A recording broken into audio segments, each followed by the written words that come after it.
Welcome. Thank you for joining me. I'm Jerry Oginski, a medical malpractice and personal injury trial lawyer practicing law here in the state of New York. Today's topic is, in case of death, what to do.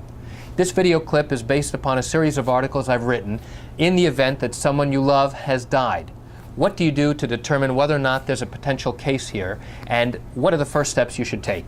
First thing to do is determine from the doctor who was caring for your loved one why they died. What was the cause of death?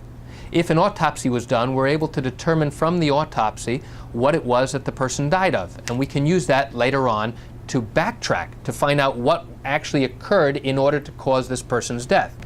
One of the first steps an experienced lawyer will have to take in order to evaluate your potential case will be to have a family member named as a representative of your loved one's estate. And that's a simple process that the lawyer should be familiar with to handle. And once that's been accomplished, then we can request your medical records in order to evaluate them and have an expert review them. Once those steps have been done, we now have the ability to determine whether or not there was wrongdoing, whether the wrongdoing caused injury, and whether the injury obviously is significant if the person has died. In cases where there is no autopsy, it becomes a bit more difficult to determine what the cause of death was. What was the cause of death?